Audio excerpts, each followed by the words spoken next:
नमस्कार, आप देख रहे हैं बीआरजे टीवी जनता की आवाज। मैं हूं विकल्प कुमार, कैमरामैन मुकेश के साथ। आज मैं मौजूद हूं बिहार के कैमूर जिला भभुआ के लक्ष्मी प्रांगण में। आप जैसा कि आप देख पा रहे हैं, आज भारत के महानायक संविधान निर्माता बाबा साहब की पुण्यतिथि मनाई जा रही है। यहाँ पे उनके फॉलोअर, उनके अनुयायी काफी मात्रा में मौजूद है।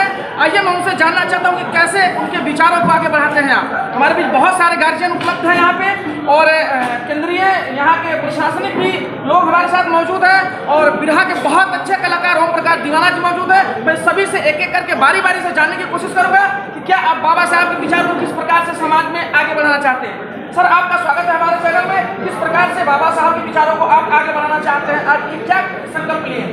हमारे तरफ से जो कोशिश है, हमारी बहुजन समाज पार्टी की राष्ट्रीय अध्यक्ष बहन कुमारी मायावती जी जो कोशिश कर रही हैं, उन्होंने जो पूरा जीवन देश के लिए, बहुजन समाज के लिए, सर्वजन समाज के लिए, गरीबों पिछड़ों के लिए माननीय बहन जी ने जो पूरा जीवन समर्पित किया है, वो माननीय बहन जी ऐसा घोषित करती हैं कि वो बाबा साहेब डॉक्टर अम्बेडकर के पथ चिन्हों पर चलने के लिए, बाबा साहेब डॉक्टर अम्बेडकर के संविधान को इम्प्लीमेंट करने के लिए, माननीय कांशी राम साहब के सपने को साकार करने के लिए ही उन्होंने ये जीवन देश को, समाज को दिया है। ऐसे में हम उनके अनुयायी हैं, बहन जी के फॉलोअर हैं। मैं बिहार स्टेट में बीएसपी का केंद्रीय प्रभारी हूँ। इस नाते मैं ये कहना चाहता हूं बाबा साहब के परिनिर्वाण दिवस के मौके पर कि हम बहन जी के आदेश अनुदेश पे चल करके इस देश में बाबा साहेब डॉक्टर अम्बेडकर के सपने को साकार करने के लिए हम हजारों लाखों कार्यकर्ता अपने जीवन की पूरी ऊर्जा लगा रहे हैं।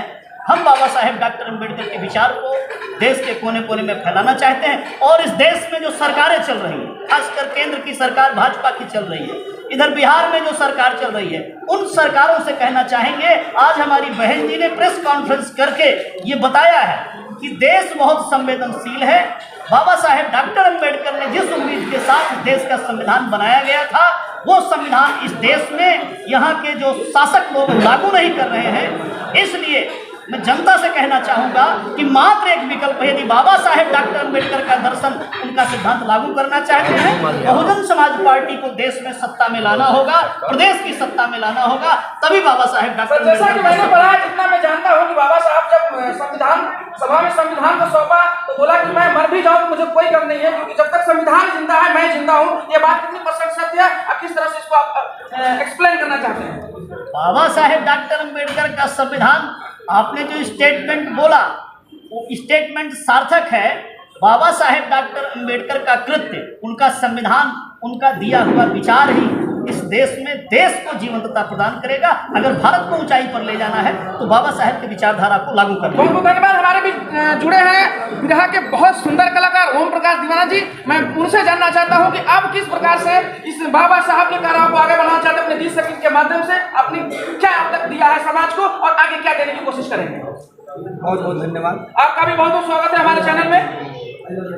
देखने वाले सभी दर्शकों का सादर जल्दी मैं करता हूँ। एक्चुअली मैं एक सोशल सिंगर हूँ, और गीत संगीत के माध्यम से मैं हमेशा चाहता हूँ कि बहुजन महापुरुषों के मैसेज और संदेश को जन जन तक पहुँचाएं, क्योंकि गीत संगीत एक वो माध्यम है जिससे लोग मनोरंजित भी होते हैं और विचारों को सुनते हैं। तो जैसे जिस रूप में मुझे लोगों ने ढाला है, उस रूप में मैं चाहता हूँ कि देश में खास तौर से जिस चीज़ को बाबा साहब ने संविधान के थ्रू समाप्त करना चाहा, उस चीज़ को बहुत तेज़ी से देश में लाया जा रहा है, और वो दो चीज़ है, जाति और धर्म। सर, मेरा क्वेश्चन है कि आप किस प्रकार से बाबा साहब के विचार को जिंदा रखना चाहते हैं? जी, आपके क्वेश्चन के थ्रू ही मैं जवाब दे रहा हूँ। देश में दो चीज़ व्याप्त है, जाति और धर्म, और बाबा साहब ने संविधान में इस चीज़ को बताया कि नहीं, मेरा देश धर्मनिरपेक्ष है, और धर्मनिरपेक्ष का मतलब ही होता है कि देश में हर धर्म के लोग रह सकते हैं। तो यहाँ एक नारा लगाया जाता है, कोई कहता है हिंदू खतरे में है, कोई कहता है मुसलमान खतरे में है। मैं अपने ऑडियंस को, अपने दर्शकों को, अपने सभी श्रोताओं को एक मैसेज देना चाहता हूँ कि ऐ भारतवासियों, ऐ भारत के लोगों, न हिंदू खतरे में है, न मुसलमान खतरे में है, न भारत खतरे में है, न पाकिस्तान खतरे में है। अगर कुछ खतरे में है तो देश का किसान खतरे में है, और बाबा साहब का संविधान। बहुत बहुत धन्यवाद हमारे साथ जुड़ने के लिए।